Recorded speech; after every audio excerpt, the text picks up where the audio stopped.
Assalamualaikum warahmatullahi wabarakatuh. Santri-santriku, santri kelas 9A sampai 9F yang selalu saya banggakan dan saya sayangi. Alhamdulillah, kesempatan ini kita dapat bertemu lagi melalui pembelajaran daring.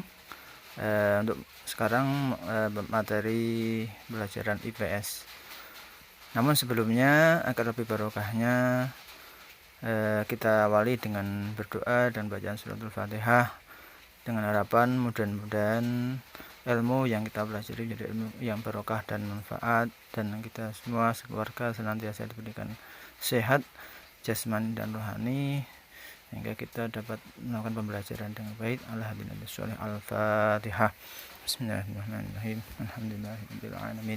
Arrahmanirrahim. Maliki iyyaka na'budu wa iyyaka nasta'in. Ihdinas siratal mustaqim. Shiratal ladzina an'amta 'alaihim ghairil maghdubi 'alaihim waladdallin. Langsung saja ya, karena waktu kita sangat terbatas sekali. Kalian siapkan bukunya LKS IPS kelas 9 ya. Saya kira sudah punya semuanya ya.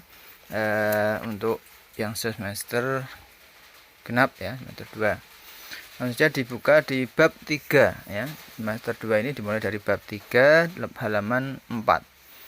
Sebenarnya untuk sebagian kelas kemarin sudah sempat mempelajari materi ini ketika masih ada kesempatan tatap muka ya, tapi hanya berapa kelas kemarin ya, masih ada yang belum ya. Jadi ini saya dari bab 3 ya.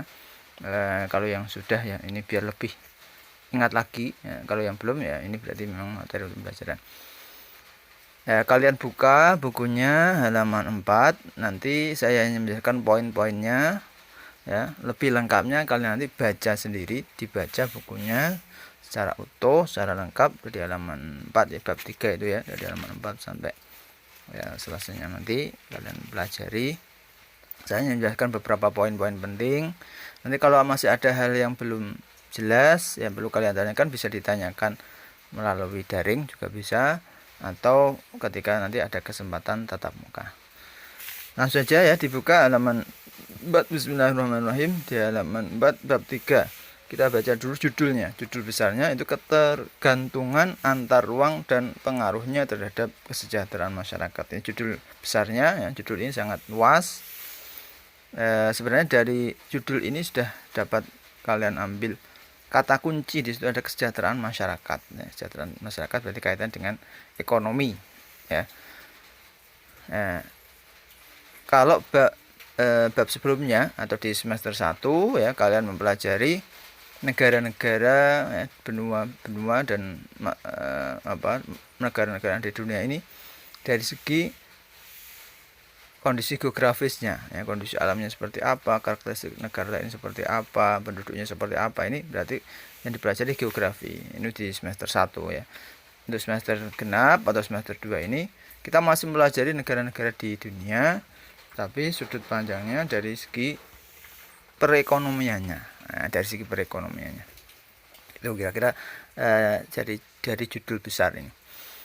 Nah, ini bisa kalian baca dari tujuan pembelajaran ya di halaman 4 itu. Nanti yang akan diuraikan dalam materi itu apa saja. Nah, ini kan bisa dilihat dari tujuan pembelajaran ya di halaman 4.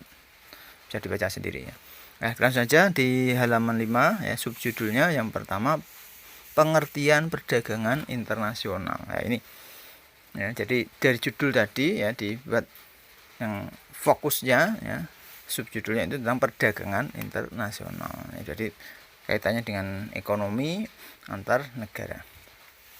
Kita pahami dulu pengertian ya, perdagangan internasional. Bisa dilihat di halaman 5 ya, di baris nomor 2 dari atas itu ya. Perdagangan internasional. Secara umum, perdagangan internasional diartikan sebagai hubungan tukar-menukar barang atau jasa yang saling menguntungkan antara suatu negara dengan negara lainnya. Jadi intinya ada pertukaran, ya, ijol-ijolan, pertukaran barang dan jasa, barang atau jasa ya, yang antar negara. Jadi menukarkan barang, ya, bisa barang dengan barang atau barang dengan uang. Ya. Barang dengan barang itu berarti barter atau barang dengan uang ya, yang lumrah ini. Antar negara berarti satu negara dengan negara yang lain. Atau pertukaran jasa. Nah, ini ditukarkan bukan barang tapi jasa.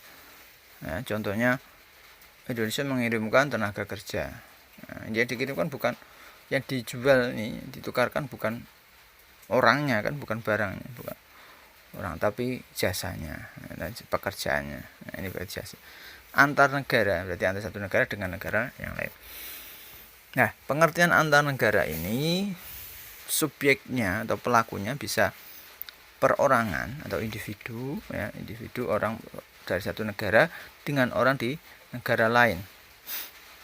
Bisa antar pemerintah. Nah, pemerintah negara ini dengan pemerintah negara lain. Bisa pemerintah dengan individu atau perorangan, bisa. Contoh individu ya, misalnya kalian melakukan pembelian barang ke luar negeri melalui dagangan online misalnya ya, jual beli online, kalian memesan barang ke Cina misalnya ya. Kalian perorangan, individu memesan barang dari orang juga perorangan ya. Nah, ini perdagangan internasional perorangan. Bisa antar pemerintah, nah, pemerintah suatu negara dengan pemerintah negara yang lain ya. Misalnya seperti kemarin Indonesia membeli vaksin Sinovac dari Cina ya, pemerintah Indonesia dengan pemerintah Cina. Atau bisa pemerintah dengan individu, nah, pemerintah suatu negara bekerjasama dengan individu seseorang di atau perusahaan di luar negeri, nah, itu bisa. Nah, ini namanya perdagangan internasional. Nah, itu untuk lengkapnya nanti bisa kalian baca lagi ya. Nah, ini poinnya seperti itu pengertian perdagangan internasional. Langsung aja ke yang bagian B ya, faktor penyebab terjadinya perdagangan internasional. Di buku dijelaskan ada 4 ya, faktor penyebab terjadinya perdagangan internasional. Artinya kenapa suatu negara itu melakukan perdagangan internasional, perlu membeli dari luar negeri, perlu berhubungan luar negeri, perlu menjual ke luar negeri. Faktornya apa? Ada 4 faktor. Yang pertama, perbedaan sumber daya yang dimiliki, atau bisa dikatakan perbedaan SDA, ya, perbedaan sumber daya alam. Artinya setiap negara itu punya kelebihan sumber daya dibanding negara yang lain.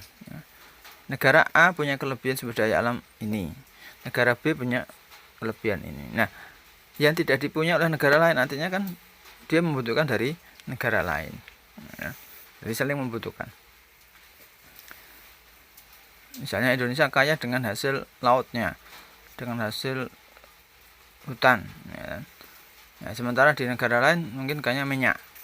Nah, ini bisa saling tukar menukar, nah, saling membutuhkan. Ini namanya perdagangan internasional karena perbedaan sumber daya alam. Yang kedua, perbedaan kualitas penduduk atau perkembangannya perbedaan sumber daya manusianya ya. Nah, suatu negara ini membutuhkan negara lain, kenapa? Karena sumber daya manusianya di sini tidak ada yang seperti itu, maka butuh negara lain. Nah, misalnya di Indonesia tidak punya ahli teknologi di bidang apa misalnya ya. Ini mendatangkan dari luar negeri. Nah, jadi perlu perdagangan internasional ya, mendatangkan jasa dari luar. Sebaliknya mungkin Indonesia punya ahli apa yang di luar negeri tidak ada, bisa didatangkan ke sana. Nah, ini perbedaan sumber daya manusia ya. Yang kedua, perkembangan sistem komunikasi dan sarana transportasi, atau lebih jelasnya itu perkembangan teknologi gitu. Nah, jadi faktor yang menyebabkan negara melakukan perdagangan internasional karena sekarang teknologi semakin canggih, semakin berkembang. Dengan teknologi itu segala sesuatu bisa lebih cepat, lebih mudah, dan lebih murah.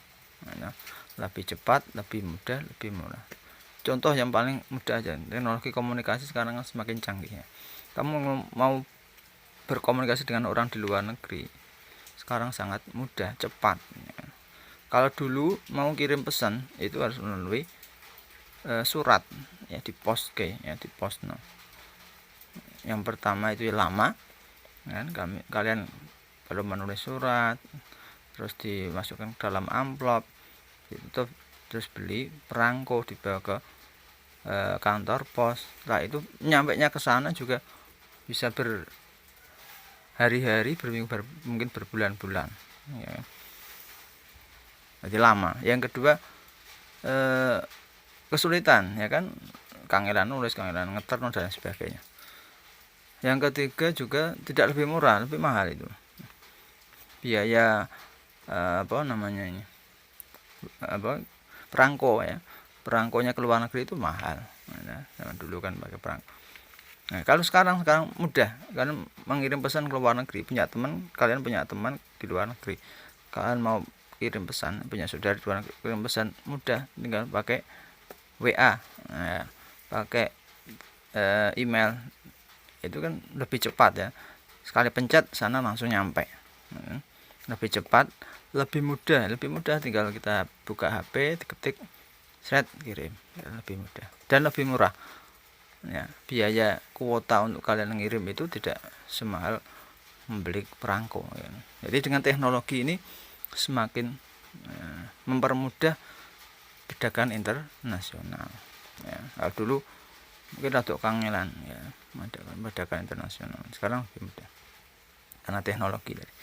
Itu yang nomor 3, ya. Sekarang yang nomor 4, faktor penyebabnya adanya spesialisasi produksi. Jadi setiap negara yang melakukan perdagangan dengan luar negeri, maka tiap-tiap negara punya spesialis sendiri, ya, punya produk-produk spesifik, punya produk-produk unggulan. Nah, kenapa bisa punya produk unggulan? Karena dibandingkan dengan negara lain. Dia bisa dibanding, ya, karena ada perdagangan internasional. Nah, kalau nggak ada perdagangan internasional, kita tidak tahu spesifikasi atau spesialisasi negara itu apa. Ini ada 4 faktor penyebab, ya. Langsung saja ke C sekarang, ya. Yang C, bagian C, manfaat perdagangan internasional. Ya, manfaatnya apa? Ini kita hanya bahas yang poin-poin bagian aja yang anggap penting, ya. Yang pertama, untuk memenuhi kebutuhan barang dan jasa. Ya, jelas ini negara melakukan perdagangan internasional untuk memenuhi kebutuhan rakyatnya, ya. Contoh yang mudah aja, misalnya di Indonesia ini karena belum bisa memproduksi sepeda motor, misalnya mobil, maka impor dari negara lain, dari Jepang misalnya. Nah, untuk apa impor mobil dan motor dari Jepang? Untuk memenuhi kebutuhan rakyat untuk sarana transportasi, ya, karena belum bisa terpenuhi. Nah, ini jadi yang pertama, memenuhi kebutuhan, ini jelas. Yang kedua, dapat memperoleh barang atau jasa dengan harga yang lebih murah. Atau mungkin di negara itu sudah bisa memproduksi, tetapi kalau beli di negara lain bisa lebih murah. Nah, jadi manfaatnya bisa mendapatkan harga yang lebih murah. Nah, daripada produksi sendiri malah biayanya lebih mahal. Yang ketiga, mendorong kegiatan ekonomi dalam negeri, jelas, ya. Ketika kita mempunyai barang produksi, dipasarkan sampai ke luar negeri, diekspor, otomatis akan menambah pasaran, ya kan? Nah, sehingga akan mendorong kegiatan ekonomi semakin meningkat, ya.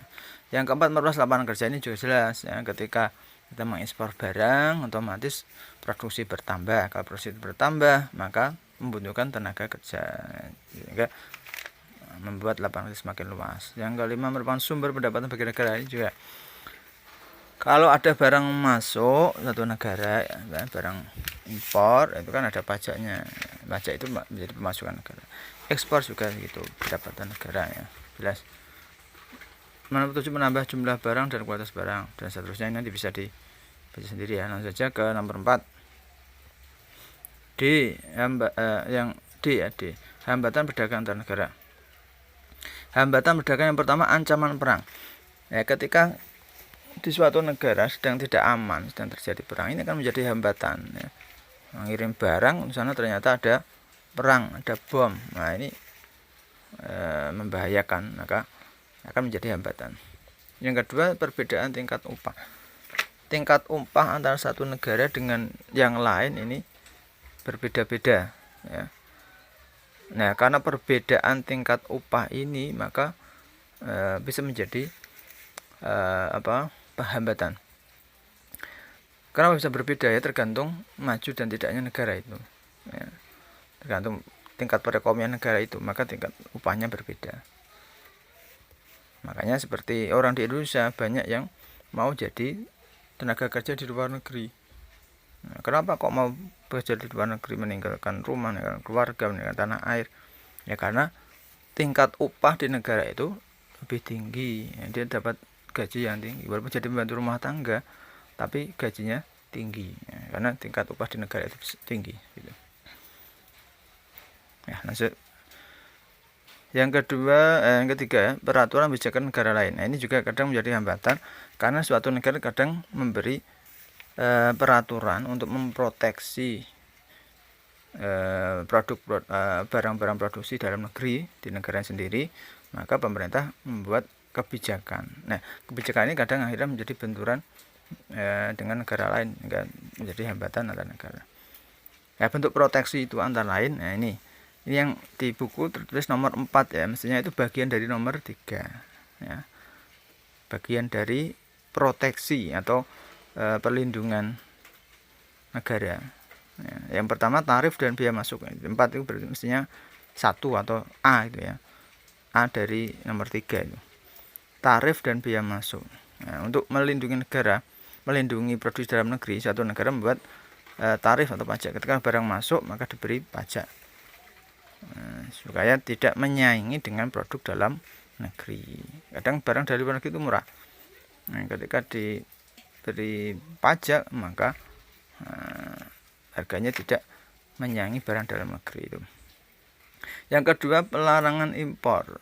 Nomor 5 ya, mesti nomor 2 atau B ya, pelarangan impor. Ada suatu negara melarang impor. Ya, melarang impor dari negara tertentu misalnya atau barang tertentu. Nah, karena ada larangan dari pemerintah menjadi hambatan dagang internasional. Yang ketiga ya, itu nomor 6, ketiga atau C, pelarangan ekspor. Ada negara juga melarang ekspor. Sudah memproduksi barang maunya diekspor ke luar negeri, ternyata pemerintah melarang ekspor. Ada tujuan tertentu biasanya itu ya, ada tujuan tertentu, maka tidak boleh mengekspor ke negara tertentu misalnya, atau tidak boleh mengekspor barang ini misalnya. Itu kebijakan pemerintah. Yang keempat, di nomor 7 berarti 4 atau D, kuota. Kuota itu pembatasan jumlah barang impor. Jadi kadang pemerintah membatasi boleh impor tapi maksimal sekian per tahun, sekian. Nah, sudah sekian mencapai kuota berarti tidak boleh lagi. Ini kan berarti menjadi hambatan. Mau masuk lagi sudah mencapai kuota, nggak boleh berarti. Yang ke berapa ini? 5 ya. Subsidi ya, situ ke 8 5 atau subsidi. Subsidi itu bantuan dari pemerintah. Jadi supaya produksi dalam negeri tidak tersaingi dengan luar negeri, itu dengan diberi subsidi oleh pemerintah. Nah, karena disubsidi maka bisa harganya lebih murah. Nah, karena lebih murah tidak tersaingi dengan barang luar negeri. Nah, jadi hampir sama dengan tadi, ada biaya masuk, nah, barang luar negeri rada larang karena ditambahi pajak. Nah, ini kena diwalik. Barang dalam negeri yang dimurahkan dengan diberi subsidi. Terus yang terakhir ya, nomor 6, dumping. Tulisannya dumping, itu dumping banyak. Dumping ini politik dagang ya, artinya dumping itu suatu negara menjual barang di luar negeri lebih murah daripada dia menjual di dalam negeri sendiri. Nah, karena ada tujuan tertentu. Nah, jadi untuk menguasai pasaran internasional misalnya, jadi jarak merusak harga gitu. Jadi dimurah dijual di luar negeri lebih murah, tapi di dalam negeri dia jual mahal ya, untuk mengimbangi biar tidak terlalu rugi ya. Jadi dijual di luar negeri kan dimurahkan, katakanlah rugi, tapi dia dijual di dalam negeri mahal. Nah, sehingga kerugiannya di luar negeri ditutupi dengan keuntungan di dalam negeri. Tapi dia punya tujuannya untuk bisa menguasai pasaran luar negeri misalnya.